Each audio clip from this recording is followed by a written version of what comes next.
So there's movies like if I went home and Angel was on, I've seen it, but I'll probably leave it on and I'll probably watch it and I'll probably look at it and I'll probably just like being in the company of that movie. And like I like being in the company of Two Lane Blacktop, and I like being in the company of Smokey and the Bandit, and I like being in the company of Douglas. Like I just like a movie that you've seen and you're just like, I just like being around this movie. And so that was a big thing for me about these three different styles, is to be like, if you caught these movies, you know, down the road from now on TV, you would just leave it on because you're like, I like the ride.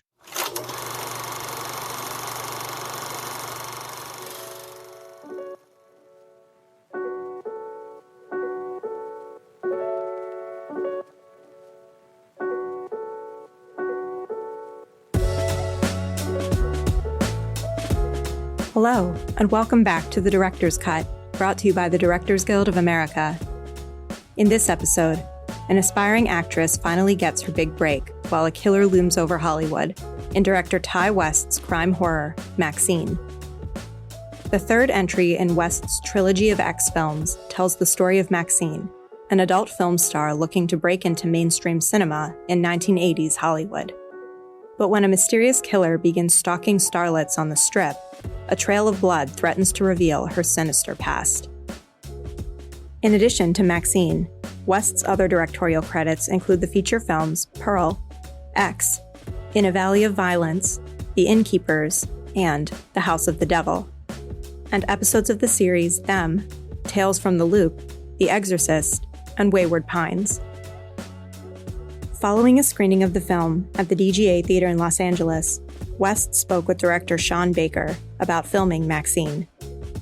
Listen on for their spoiler-filled conversation.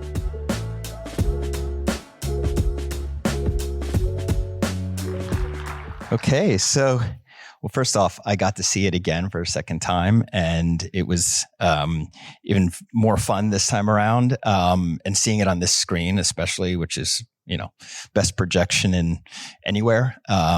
Just seeing how beautiful it looks and seeing a lot more detail. I just love it. As you know, I'm a big fan of all of your work and of the horror genre in general. And I just love your affinity for it and your tackling of all these different genres over the years. And so we'll talk a lot about Maxine, obviously, but let's just start off with, I'm sure all of you know this, but just in case you don't, this is the third installment of a trilogy that Ty created, starting with X, then Pearl, now Maxine.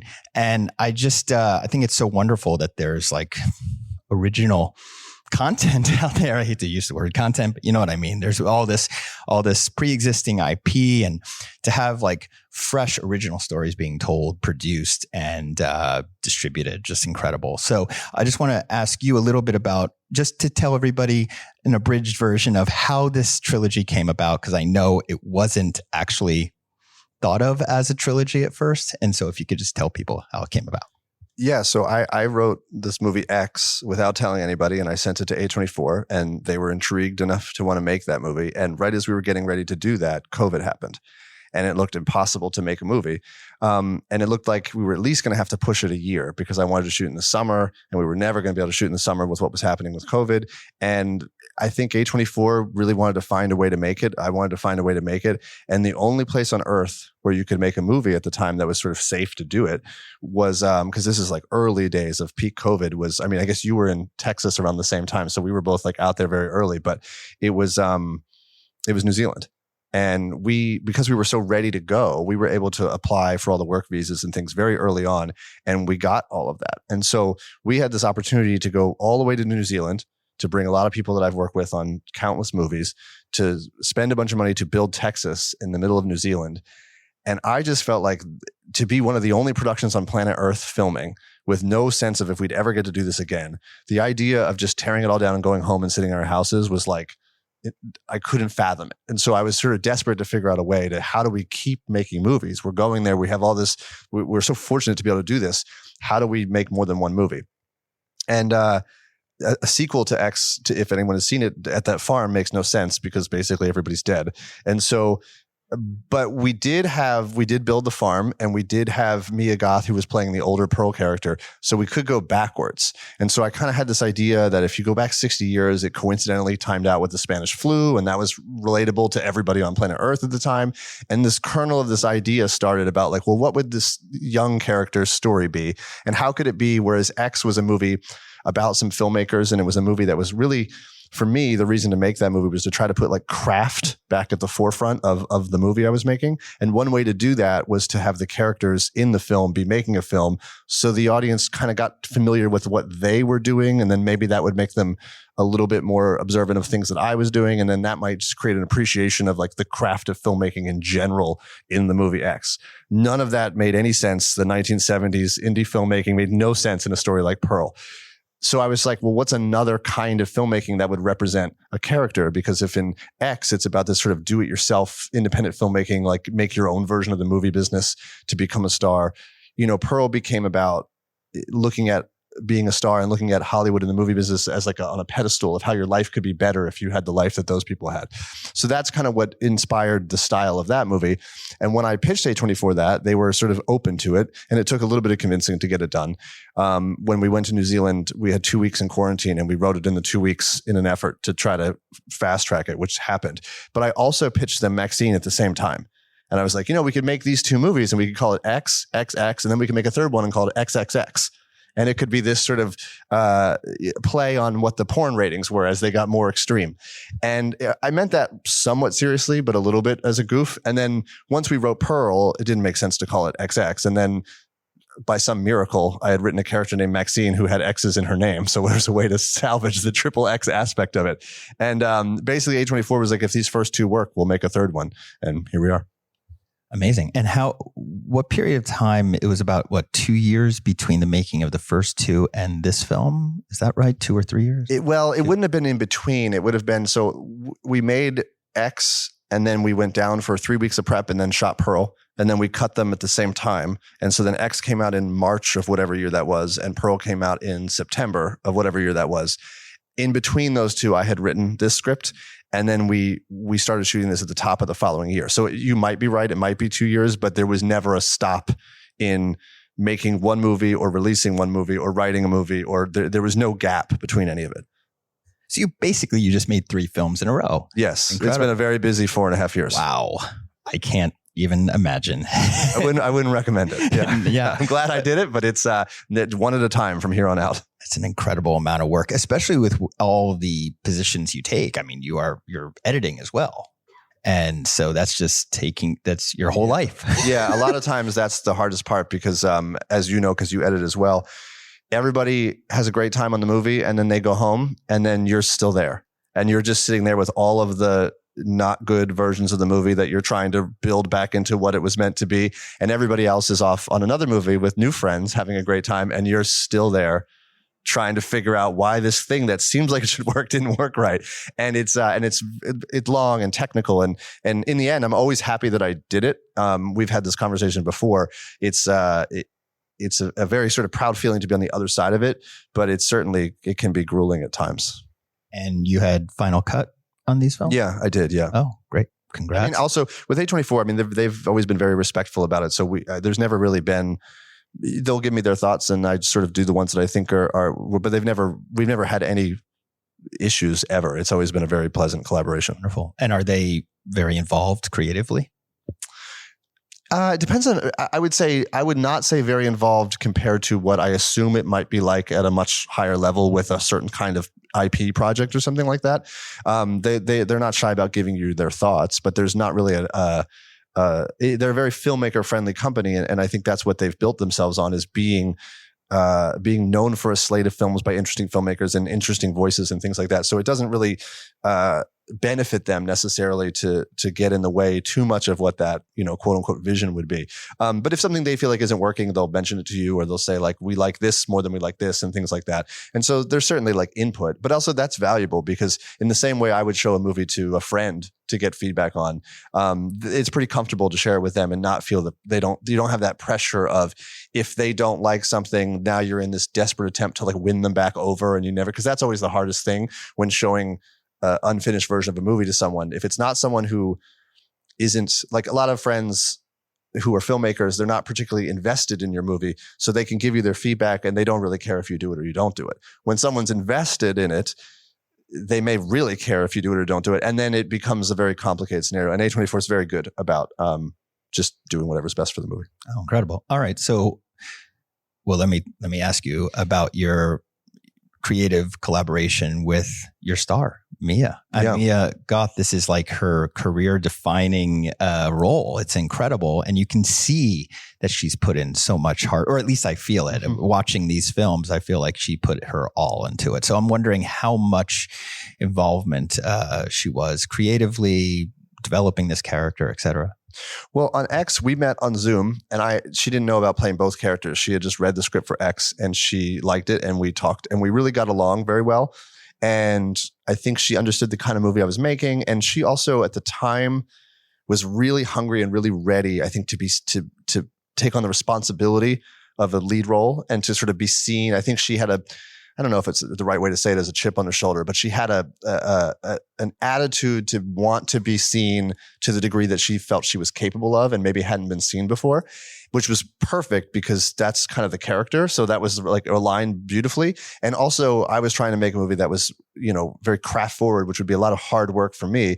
And to know that there'd be someone else that was also willing to wanted to be exhausted and wanted to put the hours in and wanted to work really hard. That's ideal. And then when I mentioned to her, well, would you ever be open to playing both characters in the film? She leapt at that opportunity. And then when I said, hey, would you be willing to stay in New Zealand longer if we made a second movie?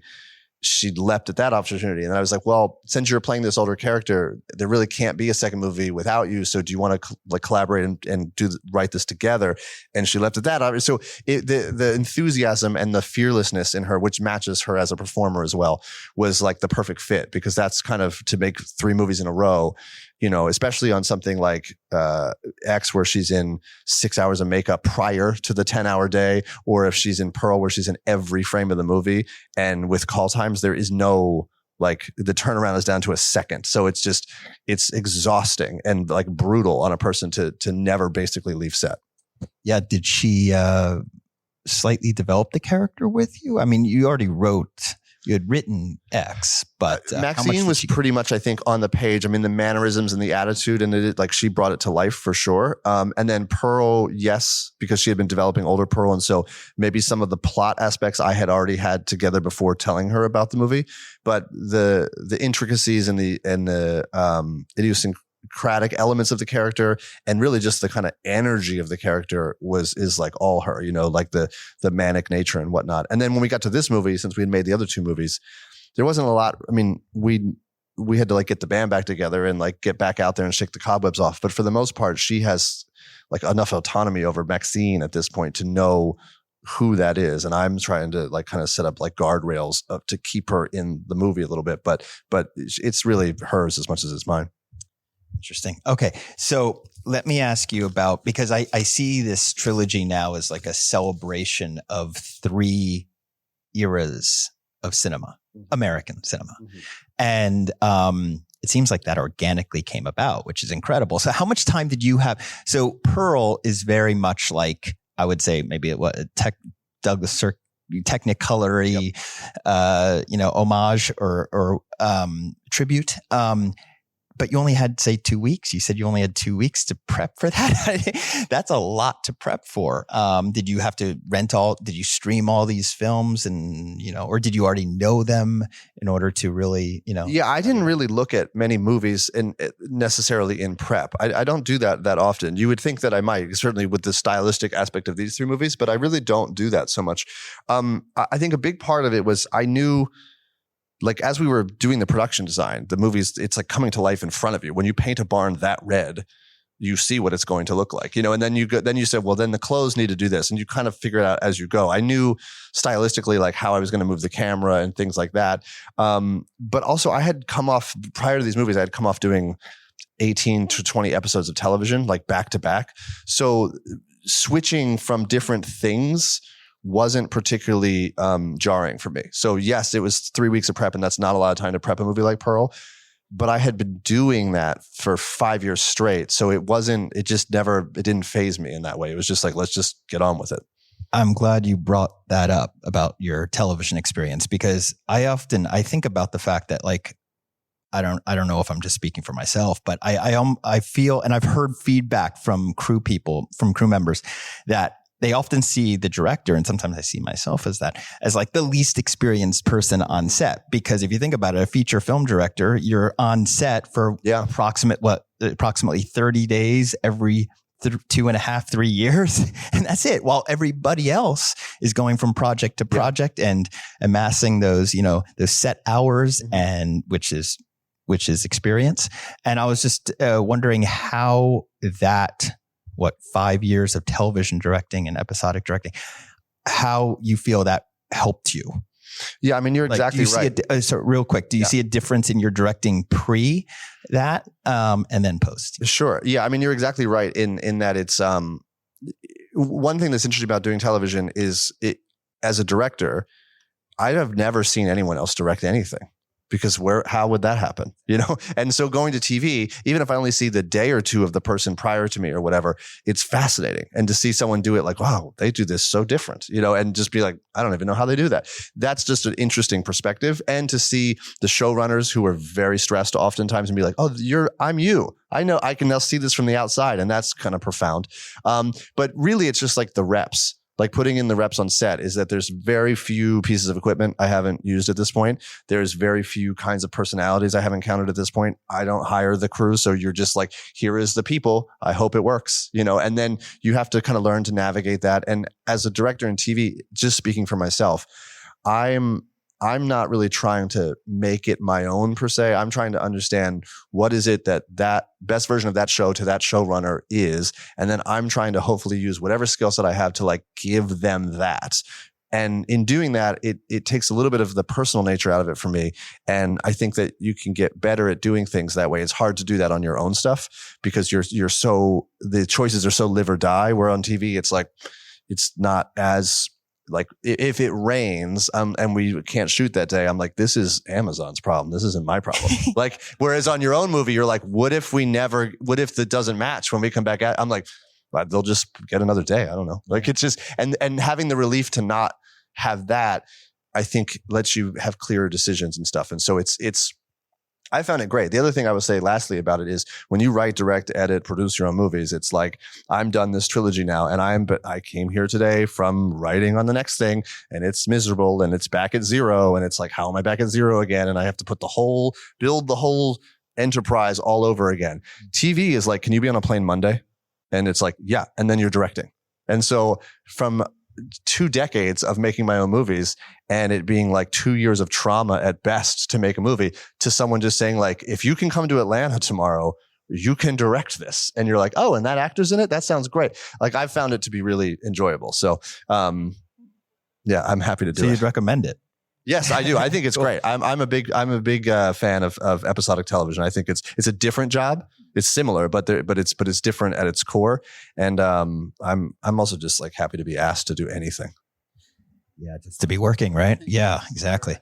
When you make your own stuff, it's like you're really you're in a void where you're just like you go back to zero and you think like I got to do all of this over again, and it's got to somehow be better than the last time. And then that's never going to stop being that way. And like I said, when someone calls you and says, we already have everything here, it's not going to fall apart. This is episode 4. Like it's already shooting. Then, you just got to show up and, theoretically know what you're doing. Right. And you use the word trauma there, which makes me realize, any production is very traumatic. It's trauma, but it reminds me of what I think is my favorite scene in your film, where she's getting the head cast done, which I love the fact that you use this aspect of filmmaking, which actually is quite scary and stressful and traumatic for actors. I've been in a room where I had an actor get a head cast and freaked out. Literally, we had to remove it. He was writing on a paper, "Get me out now." It is it's quite, because you're not only blind, but you're pretty much deaf. You're just in your thoughts. And you use this to bring up Maxine's trauma and her past, and she's, and her recalling of the horrors from her past. I thought that was really brilliant. And also, can you just give us a little bit of detail about how you got that wonderful drip that happens? Because it's so haunting. It's just a very, very uncanny image. Yeah. So I this third movie kind of, the first two movies are very contained, and I wanted this to be just a big bombastic finale and just embrace all of the absurdity and all of the artifice of Hollywood and all of the behind the scenes movie stuff, and just have it be like just a wild, crazy movie. And in doing that, I wanted to sort of see a lot of the behind the scenes, behind the curtain type stuff in Hollywood. And one thing that pertains to horror movies and movies like this is, and also Mia has had a freak out, not on these movies, but on another movie, she's had a freak out in a life cast before. And that's always been something I've been aware of. And so to do that scene and to like actually put it together and stage it the way that I did, was just exciting for me as just like a film fan. Like I was like, oh, this is such an interesting way to see this aspect of making movies that people don't normally see. And because it's an anxiety fueled experience, and to be trapped in that and to use that where she's trapped and now she has to like replay all these images in her head and she can't move and she can't talk. I just was like, oh, this lends itself to it perfectly. But for the real question that you have, it just did that. And then it just did that every take. Like it was just, I mean, it did that in the first take. And I thought, oh my God, we're gonna have to use this one because it was like fell perfectly. But then I was like, how are we gonna match this? And so we just put a little extra there, and it just naturally, this is where gravity comes in and helps you out for once. But it was one of those things that it just kept working. And so it was, and it was a fun scene to shoot too, because it was the goal for the scene. And I'm glad that you like it, is that it was really meant to try to be a sort of visually iconic moment in the movie. And it sort of felt that way when we were shooting it. And so the fact that it performed each time was very cool and very I guess serendipitous to what we were doing. Yeah. I love that when something happens like unexpected on it doesn't always go that way, but sometimes it does. Yeah. And the camera was rolling, thankfully. Yes, exactly. And you just have to be ready for it and get it. Yeah. Your music is wonderful in this film. I love the soundtrack. Amazing needle drops, Man in Motion. Yeah. I love it. Did you have these songs in mind when writing? I wrote every song in the script. We did not get every song that was in the script, but I had written every song I wanted into the script. And I would say about 60 to 75% are what was in the script. That one was not, because what happened was when we were doing, when we were shooting outside the Vine Theater and we needed to put a movie on the marquee from the summer of 1985. I can't remember. I think at first it was going to be First Blood Part 2, which tied into the knife that Leon had and stuff. It was very difficult to get the rights, and Sly was not necessarily, it was not something we could get done. And so St. Elmo's Fire being the other popular movie, which also had sort of Demi Moore, and they were mentioned and things like that. And once that got in there, everything in this movie, anytime we put something in there, I didn't want to arbitrarily put it in. I want to find a way to link it to something else that's happening in the film. And I couldn't for the life of me figure out what song to put in that scene when she punches him. I've tried everything.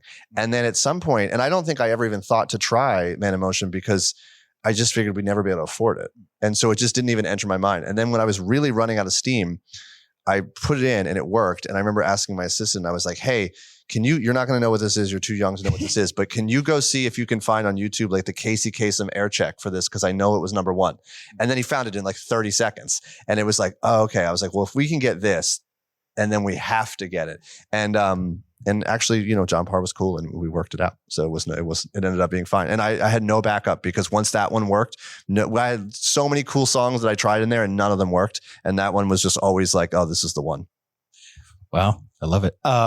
And tell me about Elliot Rocket and your relationship with him, your cinematographer, because you guys go way back, right? And yeah, we've been since House of the Devil. So we've been doing 15 plus years or so, 15 years, I guess. And, we when we made X, it was really meant to be like the camera direction was a big part of that. And that's easier said than done. X is a movie that I think if you're not really paying attention, you would take for granted how complicated some of the camera moves and the blocking and things like that are. But that was a real exciting part for me to make the movie. And we had lit that movie with there wasn't a single modern, and not for nostalgia purposes, more just because I wanted hard light. And with like Asteritubes and sky panels and things like that, you just end up with this very modern looking movie because of the nature of how those lights look. And so we had everything, barn doors, things catching on fire, everything So you're using like everything was tungsten, everything was that. And so it was, it would make the room insanely hot. Like it was hard. And so it was so hard that when we got to Pearl, it was like, we're bringing all back the modern fixtures. We'll figure out how to do it. But and so when we came to this movie, we sort of split the difference because there are, the gaffer on this film really loves the Fresnel, which is great because it's just, there's a certain kind of hard light that it's not, you can get it with modern fixtures, but it's just like, just put the Fresnel up and it will just look like you think you want it to look because that's how it was always done, And so to do things with hard lighting has been something that has been really important to me. And I think Elliot kind of gets my aesthetic, and to do these three very different aesthetically styled movies was fun for the two of us. And I think when we did Pearl, we took such a big swing with what the movie looked like that I think that was a real turning point. You asked me earlier about TV, if that changed me as a filmmaker. Yes, because of experience. But having made Pearl, I think did, because it was such a big swing. And I was so happy in retrospect that we took that big of a swing that I kind of exclusively only want to do that from here on out. And the kind of joke that Elliot and I would say when you're making a movie and time is never on your side and sometimes you're just frantic just to make the script exist, like just to photograph anything to get this day and to get through this scene because you're running out of time and you just need to make it exist. We would kind of always remind ourselves like, yeah, even in those moments, like try not to leave cinema on the table and try to find a shot that complements the movie, or try to find like a lighting gag or a specific stylistic, thing that can be done in the scene to give it character, because it's so easy just to be trying to survive the day that you forget about that. And you get in the edit room and you go, oh man, we could have done so much more here, and we just didn't because we got stressed out. Is he as much of a fan of the horror genre as you are? And does he get all the references, or do you have to present them? I don't think so. I really don't tell people we had in his office, we had a bunch of stills up on the wall, mostly just so people could kind of get a sense of like, oh, you might do an extreme close-up that's that extreme, or you might have red light like that. But it was never like, look at this, we're making this. It was more just try to get the modern stuff out of your head. More than anything else. So I'm sure we talked about some specific things, and I'm sure there was some movies that I was like, hey, watch these movies because it'll narrow down the vibe. But we don't really have a lot of, I don't know that he's a horror fan like I am, but if it's a movie that looks cool and it's a movie that's good, it's, I'm always quick to recommend. I mean, we're friends also, so I'm quick to recommend him anything I think is cool. Yeah. Okay. So I'm just going to read off a list of the films that I picked up in terms of your winks and homages in this one. You can say, yeah, you're an A or whatever, but okay. So Angel. Yes, in the sense that there's a little bit of the kind of sleazy Hollywood Boulevard. But the funny thing is when you try to recreate that, which nobody does anymore, you can find documentaries or news footage and things like that, but it's very limited in what you can see. Whereas a movie like Angel, the movie has some impact on the movie, but really as a time capsule of what Hollywood Boulevard looked like, it was the best thing to use because it was like they are on Hollywood and Wilcox.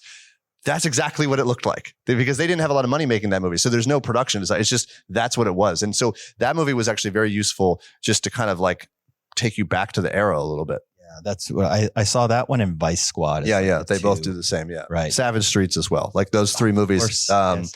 These are movies that, people have sort of mixed feelings about how good they or not good they are, but they, they're great. Yeah. I'm a fan, but I think there's certain kinds of movies, and maybe you'll appreciate this. And this is a big part of why I wanted to make the three movies the way that I did and those movies make me think of this because there's a certain kind of movie that me as a film fan, I just like being in the company of. So there's movies like if I went home and Angel was on, I've seen it. The Godfather is a better movie than Angel, but I'll probably leave it on and I'll probably watch it and I'll probably look at it and I'll probably just like being in the company of that movie. And like, I like being in the company of Two Lane Blacktop, and I like being in the company of Smokey and the Bandit, and I like being in the company of Douglas. Like, I just like a movie that you've seen and you're just like, I just like being around this movie. And so that was a big thing for me about these 3 different styles, is to be like, if you caught these movies, down the road from now on TV, you would just leave it on because you're like, I just kind of want to see what happens to Kevin Bacon, even though I know what's going to happen to Kevin Bacon. I like the ride, Totally. And I'll just list them real quick. Bird with the Crystal Plumage. Sure. Hardcore, maybe. Sure. Body Double. Yep. Chinatown, of course. Yep. Yeah, and of course Psycho.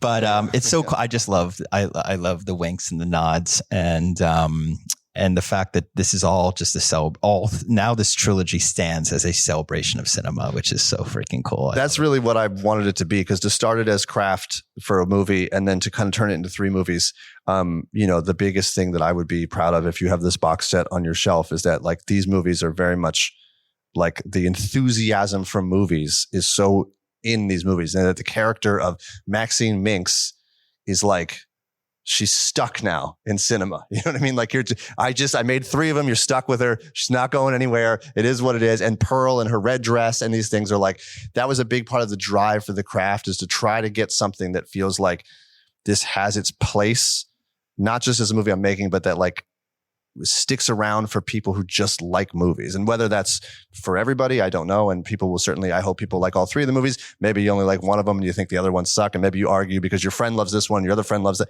Fine. That's the cool thing. Everyone has a different Absolutely. fave. And then the conversation goes on and the movies live on, whether you like it or not. And that's kind of the charm to me of this accidental trilogy, is that it's just kind of like forced its way into the movies now. Yes, and here it is. And congrats, because I've already seen that some people are playing Maxine or dressing up as Maxine on Halloween. Yeah. Which is quite My hope is that hopefully somebody this year in October is at a party and there are 3 Maxines. Yes, definitely. And Theda Bara, I'm a bad cinephile, I guess. I didn't know her. And actually it was because, she steps on her star. You were making some sort of point there. And so I looked her up and then I realized, she's a huge silent era. Yeah. I'm star. surprised that you didn't know. I know. It sucks, right?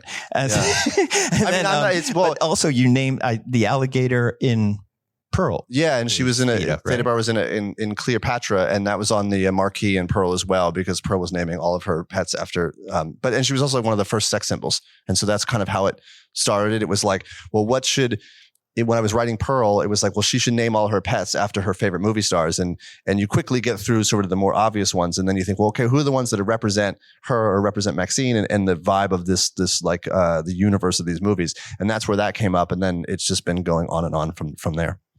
Incredible. Well, we have to wrap it up, but this is a one for you, is that because you may be the only one that appreciates this. On the marquee in this movie, which goes by very quickly, we put Palace Follies, which is the thing that Pearl is watching in the first movie. But we also put, for one night only, Godard's Hail Mary. Oh, and so, which is not necessarily the most commonly known Godard movie, but it did come out in 85 and it was heavily protested. Yes. Yeah. Yes. And so there's a real deep cut for you there. Definitely. So now that just to wrap this up, now that you're at the tail end of this trilogy, first off, how does it feel? And second, is there the possibility that we'll be seeing Maxine in the future? I don't know how it feels yet, because I'm still, even this conversation is like still doing it a little bit. And so I'm almost to a point where I'm going to wake up in the morning and not have something looming over me about these 3 movies. And I don't know what that's going to be like. So I'd have to get back to you on that one. But the future of Maxine is unwritten at the moment. It never say never. But I'm very proud of the 3 movies and the experience that it's been making these movies. And I certainly wouldn't want to return to it and break it. I think we've left her in a really good place. She had a happy ending, which I think is good. And I think that to go back and meddle with it, there just needs to be a really good reason. So you never know. Maybe in 20 years we're sitting here. We'll see. We'll see what happens. But probably something else next. Awesome. But, well, hopefully, I hope. Guys, thank you so much for coming out. Thanks. Thank you, Ty. Amazing movie, and congrats. Thanks for listening to another DGA Q&A. The Director's Cut is available wherever you listen to podcasts. And please share, subscribe, rate, and review. We'd love to hear your feedback, and you can help fellow film buffs find the show. Thanks again for listening, and we'll see you next time. This podcast is produced by the Directors Guild of America.